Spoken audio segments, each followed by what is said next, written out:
The sirens stopped. Not because the threat had passed, but because there was nothing left to save. The Himalayan laboratories, which an hour ago were the pinnacle of human science, now looked like the ruins of an ancient temple. The glass of the incubators was shattered. Cables sparked in the dark. Amniotic fluid mixed with the blood of scientists on the cold floor. The Emperor stood amidst this ruin. He did not scream. He did not curse the gods. He simply looked at the 20 empty pedestals. His sons were gone. The lion, the wolf, the angel, the phoenix. All of them scattered through time and space, thrown onto barbaric worlds to be raised by monsters. Malkador the Sigillite, regent of Terra, walked into the chamber. He leaned on his staff, his ancient face gray with horror. "We have lost," he whispered to the shadows. "Without the Primarchs, the Great Crusade is impossible. The Thunder Warriors are dead. We have no generals. We have no army. We are trapped on a single planet." It was the moment the Imperium should have died before it was born. In the Immaterium, the Chaos Gods laughed. They believed they had broken the anathema. They believed that without his demigods, he would surrender. But they forgot who they were dealing with. The Emperor does not know despair. He knows only cold calculation. The Emperor knelt. He picked up a shard of glass from the floor. On it lay a single drop of blood. It was not just blood. It was a genetic key. "They took my sons," he said quietly, "but they left the blueprints."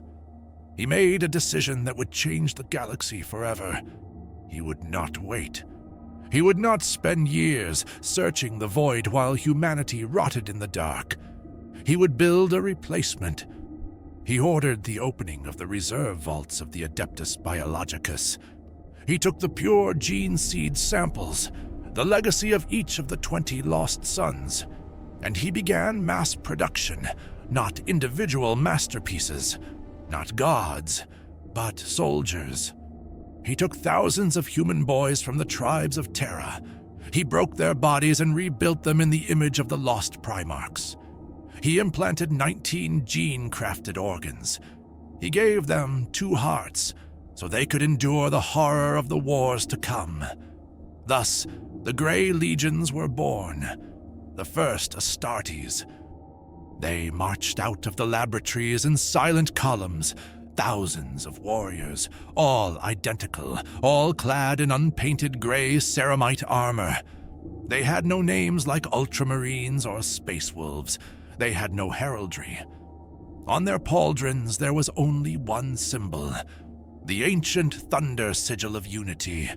They were a pale shadow of their fathers, weaker than the Primarchs, less refined than the Custodes. But there were many of them, and they knew no fear. Malkador looked at them with doubt. "They are children," he said, "orphans you are sending to die." "No," the Emperor replied, "they are angels of death." The Emperor led his Grey Legions to the surface. The sun was rising over a burning Terra. He addressed them not as a father, but as a warlord. "Your fathers are lost among the stars.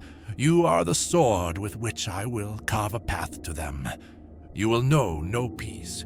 You will know no rest. You will conquer world after world until we find every one of the 20. The Thunder Warriors were the hammer that broke the chains of Terra. But these new warriors, these Space Marines, would be the blade that conquered the galaxy.